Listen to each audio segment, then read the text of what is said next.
All right, we are back in, getting into game number 1. At Observer Guy.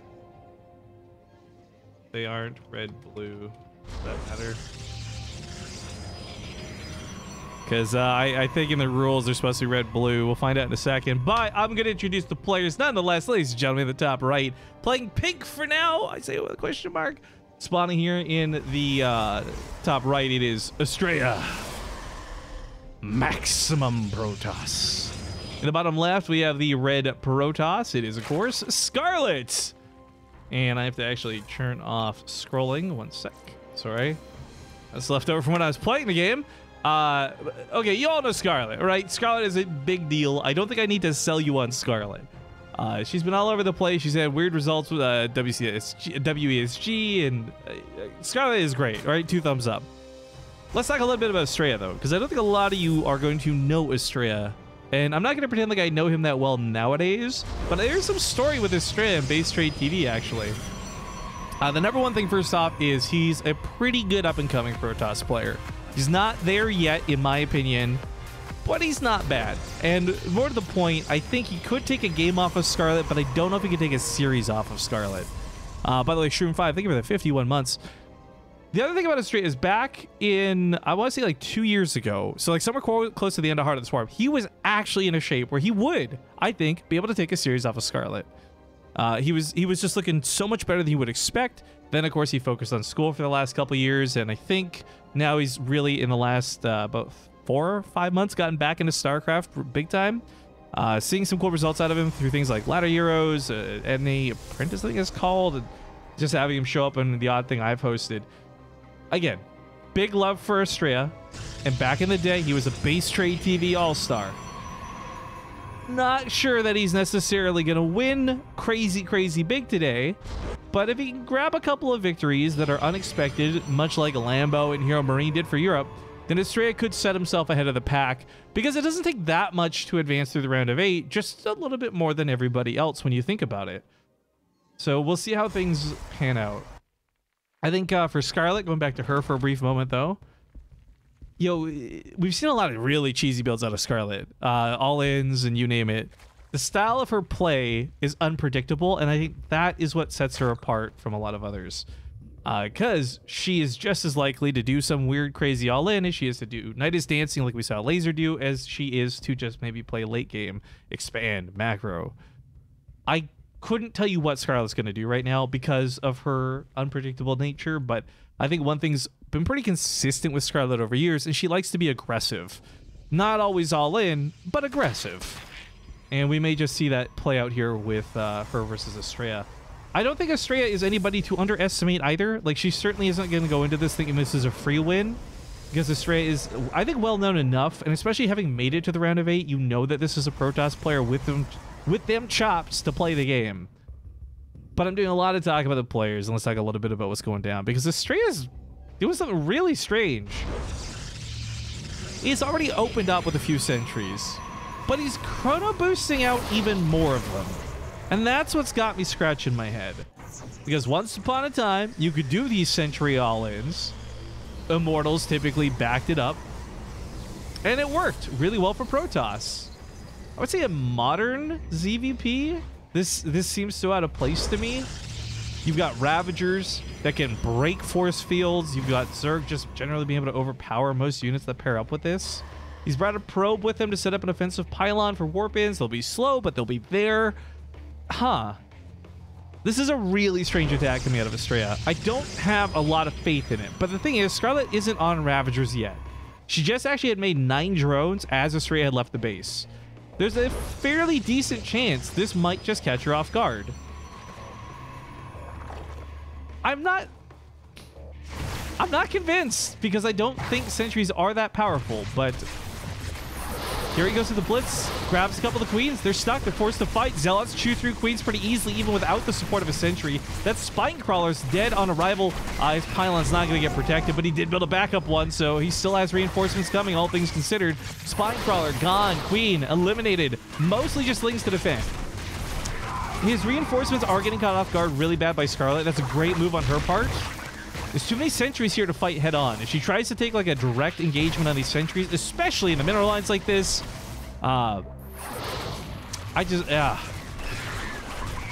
Zealots are not holding well against this. The force field on the ramp is huge. This is going to finally cut out reinforcements. Ravagers can break a force field, but there's more force fields available than there are Ravager cooldowns, if that makes sense. Corrosive Bile can also one-shot a sentry if Astrea is not careful, but he is being as careful as you can be. It's a weird blitz, but I don't think this has worked. The sentries are almost out of juice. He's starting to take some pretty big hits now. The Zealots aren't killing enough workers. I mean, I guess if there's a macro plan out of this from Astrea, he's at least offset Scarlett's opening, but this was so expensive for him. I just don't know if at the end of the day this will be worth it. I like the moves, though. I like the thought process. I like the different style of play, but yeah, even these backup stalkers aren't going to cut it. Those Lings got speed. They're on creep, and stalkers surrounded don't do too well.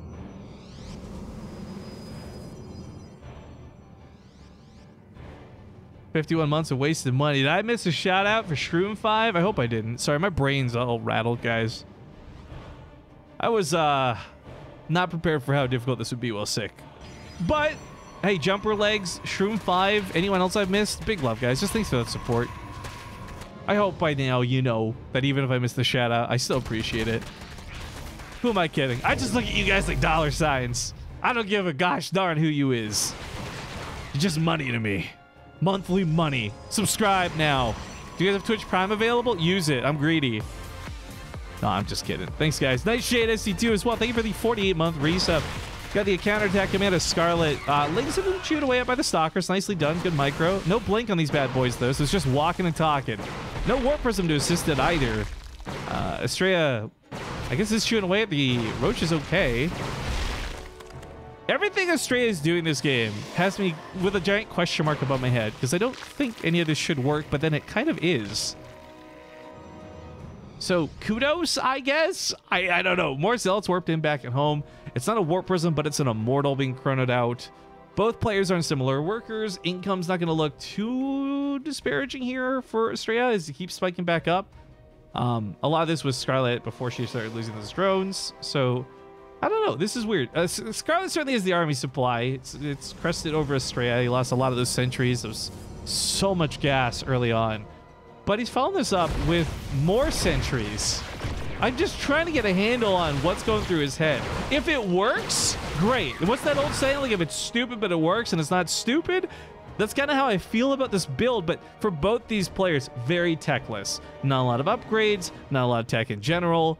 This is a strange game, to say the least, and I'm loving it. I said it earlier, I'll say it again. Anything that disrupts my expectation of a matchup, I think always makes the game more fun. And in this case, Astrea's builds have done nothing but disrupt my expectations for this matchup. Now, there are Ravagers. There's more than enough Ravagers to break force fields. So force fields aren't going to cut it for Astrea the same way they did previous. I'm not sure what this one Lonely Zealot's doing. It is the robot from Lost in Space. You know, the one that's basically Geth, but not Geth, because I'm sure that would be copyrighted.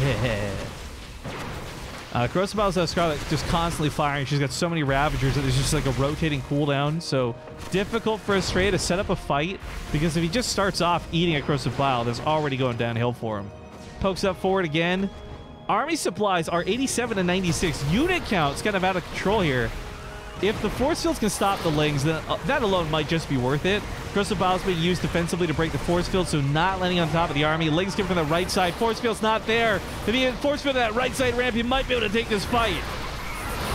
Scarlett giving chase up the ramp too. Warp Prism not helping here. No warp ins, no micro. Now starts picking up a couple of these units as they go down, but Astrea still hasn't taken too bad of a fight, all things considered.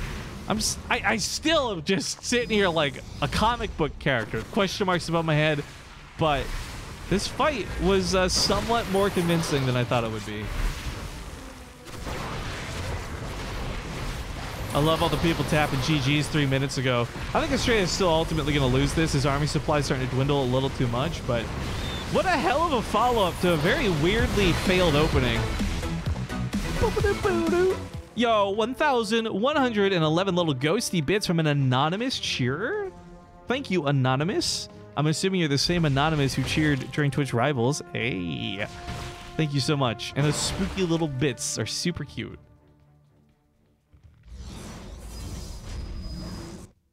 Things continue to try and maneuver around. Looks like a counterattack's in store for Scarlett. She gets on top of the probes. Things start looking better. Epi35, thank you for the 48 months. We're all just ATMs to you. Yeah, you automatic teller machines. What's that? Yeah, ATM machines like the most redundant thing people constantly mess up or something. I don't know. Good name here. Thank you for the 4-month resub. Just $. You know it. You know what's up. You know what's going on. Yellow Leader. Thank you for the Twitch Prime sub. Another $sign in my pocket. War Prisoners get hit by the corrosive biles. Doesn't die. A little bit scary there. Big attack here on the third base. Straight again with a lot of force field through these sentries. I'm still not convinced that sentries make any sense. He's outgunned 2-0 on the army supply. It's 100 supply to 65. Scarlett with a brute force. I mean, it's how most of her games go. Gets this around. As soon as those sentries finally die, the rest of this army will as well. Goes for the Nexus. Good snipe on her part. She could back away from this now if she didn't want to commit, but I think she just sees the option to go for the kill. And Astrea has very little left to work with at this point. 11 roaches, more lings on the way coming across the map. She's not trying to expand. She's just trying to go for the throat.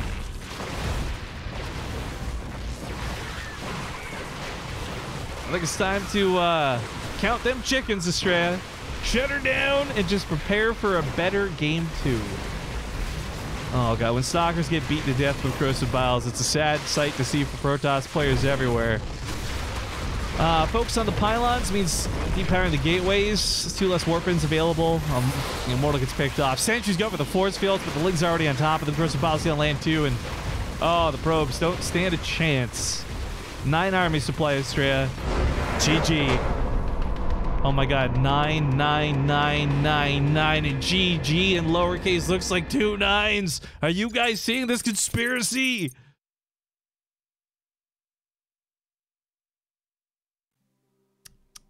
All right, map number 2. Port Alexander. Let's get this hosted up. Also, again, if you guys are just joining us and you don't know the match order for today, we have Probe versus Puck in a PvP after this. So if you want to stick around for that, you'll know what's coming up. But we got to finish this best of 3 first. Excuse me, just going to get the players in here and Port Alexander going. I think we have everybody. Someone in chat is really upset about warping mechanics. The bot keeps catching their messages and holding it. I think that is hilarious.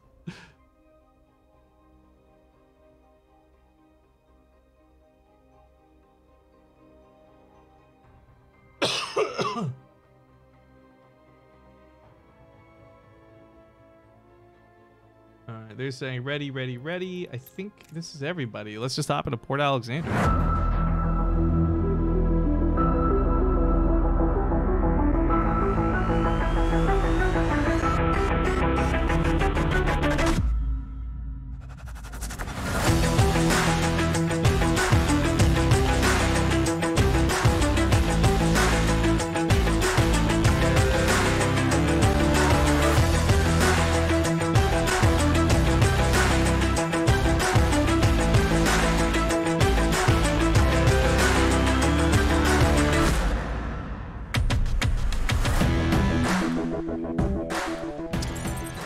We're back. It's game number 2 in this best of 3. This is the start of the WCS America round of 8. And we got 3 best of 3s in total to cast for this. As I said, Astrea versus Scarlett right now. We'll do the intros in a second. We got Probe versus Puck. And then to wrap up the day, we'll have Cham versus Astrea. So those are the 3 best of 3s we'll be casting. Spotting down here at the bottom right here for game 2. She is up 1-0. It's the Red Zerg, Scarlett. I don't know why my swivel's not working. All right, Scarlett. To the top left side of the map, we have the blue Protoss player. Down 1. Unorthodox builds. It is Astrea. Now, look, I want to be like perfectly clear with this. Unorthodox does not equal bad. but that game did equal strange. The choice to go for sentries, the choice to continue investing in sentries. What it really should have done before the game was over was done a quick units loss check and seen just how many sentries died over that game. Because sentries are exceptionally expensive units. I don't think it's something where Astrea was wrong to go for them or anything, but it was one of those things where I was just not expecting it. And neither was Scarlett, but as you saw, reaction ended up holding. I think there are lesser players out there who would have tried to take the direct engagement. She chose to instead take her legs around the army, cut off reinforcements, kill pylons. I really think she made a lot of the right choices to win that game. And while Astrea's build looked really silly to us, I do have faith that it probably works on things like the ladder. It's like the same situation with Terran 3 Raxing, right? If you guys don't know the history of Base Trade TV, basically we've cast a lot of games where players like Special and Innovation and others, they've done 3 Raxes with a pretty much 0% success rate on stream. A build that I know works because I see it on other streams work. I see it in tournaments work. I see players complain about it on Twitter. I'm sure it works 9 out of 10 times in the ladder, but that 1 out of 10 time ends up being the game we cast. And I feel like maybe that was the case for Astrea. That was a weird game with a strange build, but look how badly it was beaten, and yet he still almost made the follow-up attack look doable, right? So again, I don't want to overly criticize Astrea, but I think that was a weird build in a weird game. And this time it's also a little bit strange. Not as strange, mind you, but he's rushing out a Robo pretty quick. First building down, in fact, in the front wall. Normally this is like a couple of gateways. You follow up with maybe a Stargate or something. I don't know. But the point is, you don't typically throw that on Robo and a Forge. It's your front wall, much less this quick. So what are you planning, Astrea, in that wonderful brain of yours with your strange tactics and funny builds? People ask about stream delay. Yeah, there's a 3-minute stream delay, folks. This is not going to be relevant to those who watch the VOD later. Hello, by the way, dear viewer who's watching the VOD. You're awesome. But, yeah, WCS requires a 3-minute minimum stream delay. I guess that's better because back in the day they required 5 minutes, which is always insane to me. But, yeah, I do prefer streaming with no delay when we can get away with it. But their tournament, their rules. And it'll be the same thing for tomorrow when we come back for matches. So, my sincerest apologies. I love the support, though, nonetheless. We've had a pretty good amount of subs today. We're on 72 subs for a return stream. Not bad. Like I said, it's my first stream back in like almost a month of being gone. It's not super crazy hype and amazing, but I'm having a good time. I hope you guys are too. So thanks so much, everybody, for tuning in. But okay, Astrea pushes out that Warp Prism in a +1 pretty quick. Not a lot of Chronos being dumped into it. He's got Chronos saved up, and I'm curious what he's planning to use it for. Maybe gateway cooldowns for warp-ins. I don't know. But, okay, Chrono into both the Robo and the +1. So there's a critical upgrade in StarCraft 2 that I'm not sure that's the direction this game is going, but just to bring up really quick, like a fast +1 weapon upgrade, this 2-shot circlings instead of 3 shots, them with Zealots specifically. I don't know how much it affects these other units because, frankly, you don't usually see a +1 pushed out this quickly with sentries and stalkers. There's a Robo follow-up to this, too. I am so confused what Astrea is doing. Again, I don't mind it. You guys got to keep in mind, Astrea got here. This is the round of 8 of WCS. Like, he had to go through some opponents to get here, and it wasn't a free ride by any stretch of the imagination. So these weird, unorthodox builds, I gotta imagine to some degree we're catching players off guard. I don't know what those matches look like. I didn't see them played out, but I gotta imagine if he's willing to do weird stuff here, he's probably doing weird stuff before. If that sentry gets a force field on the main ramp, that could have been possibly game over territory, but instead, all he's done is picked off a couple of creep tumors. It is a Colossus being pushed out really quick. I don't understand. So, Colossus have been really pushed out of this matchup for multitudes of reasons, but one of which we're seeing displayed here through Scarlett as she goes for a fast Spire. Whether it's just Mutalisks, which, by the way, I think it will probably be just Mutalisks, or whether it's Corruptors. There's just easy ways to deal with the Colossus that she doesn't presently know about. She's making an educated guess after seeing the Robo being constructed, I suppose. But some other players would use this for Warp Prism speed and a Disruptor. It's not guaranteed that it's a Colossus just because it's a Robo.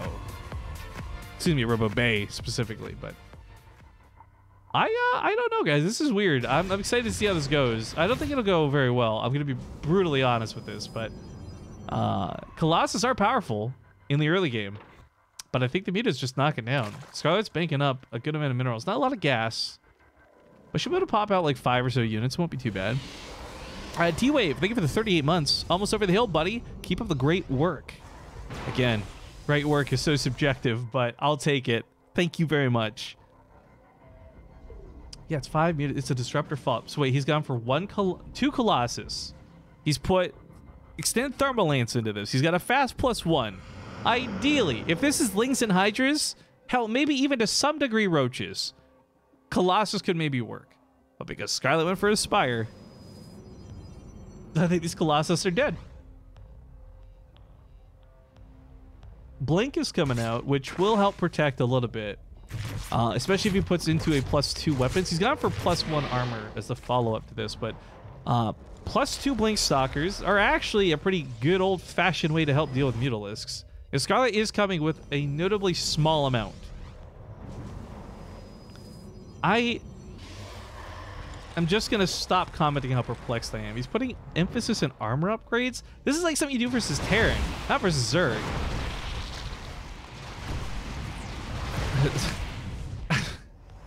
Sorry, there's a little bit of harass that was going on up here at the top, but I'm just enamored watching the videos, trying to figure out what the hell these Colossus are supposed to be doing. But Zap like Roger in the chat asks, where have you been for like a month, Base Rate TV? Oh, sorry, if you haven't been keeping up to date with what's been going on through Discord or Twitter. TLDR, got sick, got real sick, ended up in the hospital for 3 days, still recovering.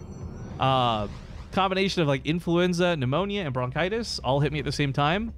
I literally couldn't breathe for days at a time. It was sweet. I've had the flu before. It's never too bad, but the last time it took me a couple months to recover because I kept trying to push myself to do casting. So I took this last few weeks off just like so I could focus on getting better.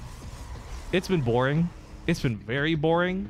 I'm a workaholic. I hate not working, you know? So not casting, not setting up tournaments, not working has just been hell for me. But getting back to the case in hand, this is going to be a fight that maybe Astrea can win, actually.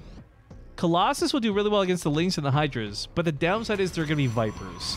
And all it's going to take is 2 Abducts to kill these Colossus, which feel like the backbone of the army, but there are also Disruptors.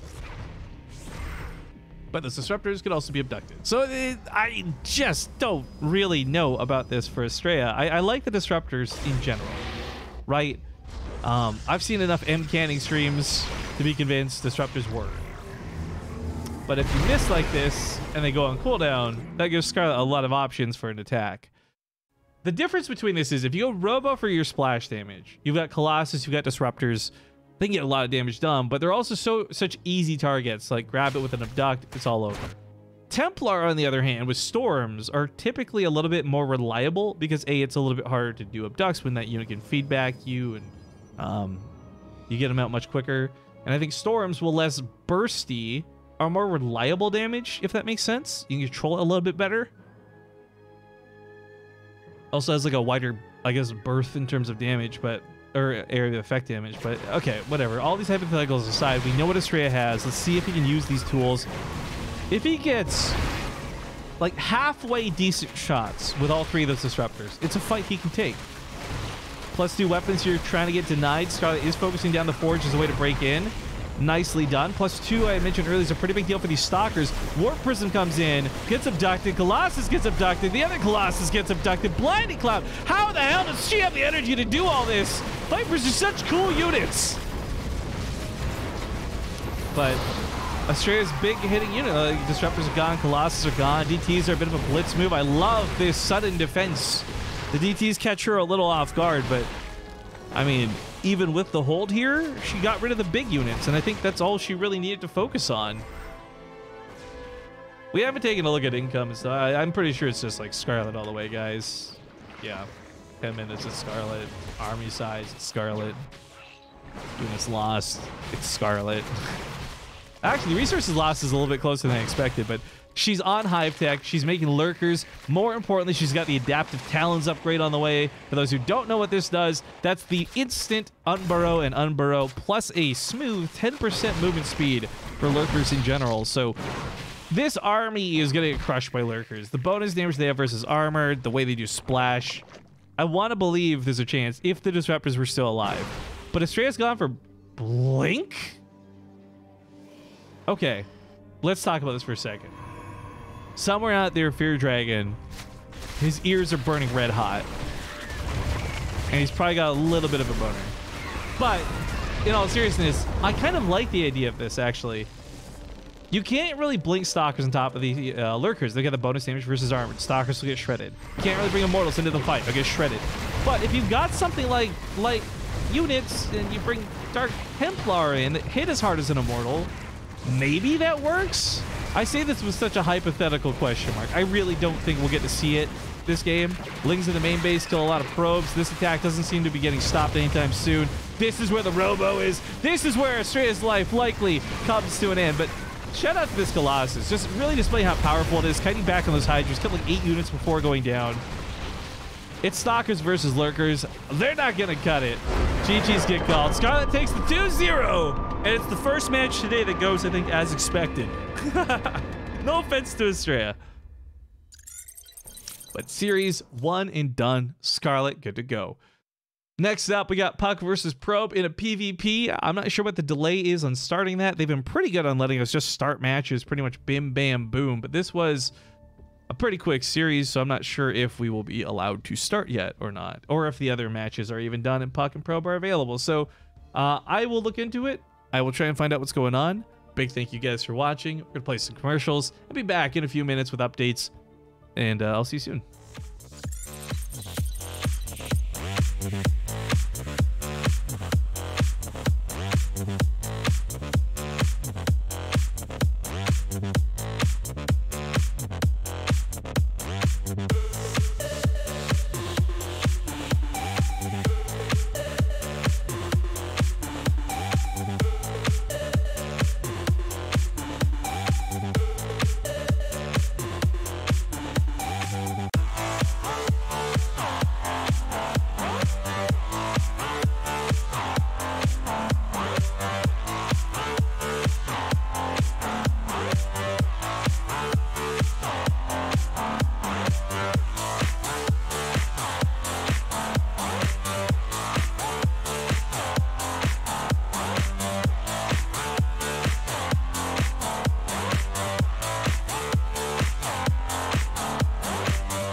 ZvP.